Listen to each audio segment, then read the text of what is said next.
Hello everyone. So now we'll see the applications of DTA technique. So DTA curves are the characteristic of a given substance. Hence, we can identify it. Okay, with the help of we can identify any substance. As I told you, if you are carrying out the DTA analysis of any substance which is unknown to you, and you are getting a curve, you are getting a curve. So what you have to do, you have to see whether this kind of curve is observed previously in the literature or any researchers before you.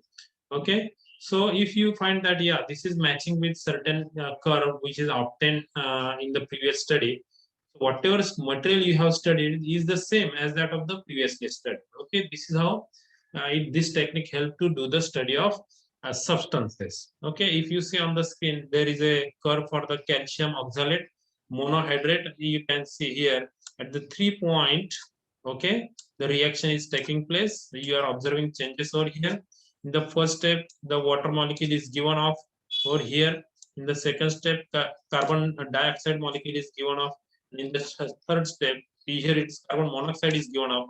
In the third step, there is a carbon dioxide is given off from the reactant. Okay, so this is how, and all the three reactions or all the three changes are the endothermic changes. Hence, that is showing the negative kind of change over here in the curve. Okay, it's to the upper side is a exothermic reaction, and to the downward direction it's an endothermic reaction. Okay, and on the y-axis we are taking the temperature difference between the sample and the reference material, and to the x-axis we are taking whatever temperature we are increasing to study the given substance, that we are taking on the x-axis. Okay, so this is what the calcium oxalate monohydrate, and the graph or respective graph obtained is over here, or thermogram I can say, not a graph, thermogram I can say. For the copper sulfate pentahydrate, you can see again three changes are observed. All three changes are the endothermic. Okay, so to the downward direction, this is a 0 for the delta T. Delta T is equal to 0 over here, and this is a temperature 0 which you are taking on the x-axis, and delta T you are taking on the y-axis. So delta T from here downward it's a negative delta T, and from here to the upside it's a positive delta T. Okay, so what three changes are taking place here? One is near the 100 degree, another is about 120 to 130 degree, and third is about 250 degrees Celsius. We'll see that what three changes are observed here. In the first step, from the copper sulfate pentahydrate, two water molecules are given off at the 81 to 96 degrees Celsius. Then two water molecules are given off at the 111 to 120 degrees Celsius, and one water molecule is given off at the 220 to 250 degrees Celsius. In this way, we can study the different substances with the help of this technique. Okay, and we can match the corresponding thermogram with the available thermograms in the literature. Okay, so thermal stability of oxalate, carbonate, oxide, and metal complexes can also be studied with the help of DTA technique.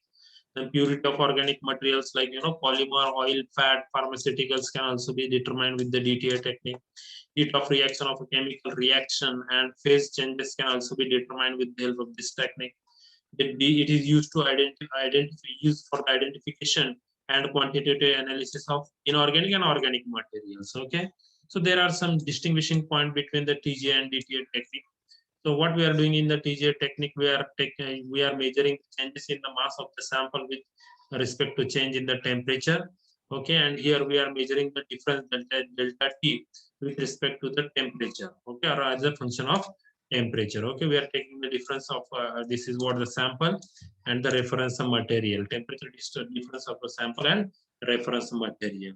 So TGA not involves the reference material in the study, while DTA involves the reference material in the study. So TGA is a plot of mass versus temperature, while it is a curve of the delta T versus the temperature. So the important application in the TGA technique, it finds accurate drying and ignition temperature. Then it finds the decomposition mechanism of the polymer for the identification purpose. But in the case of DTA, you can do the identification and quantitative analysis of the inorganic and organic materials.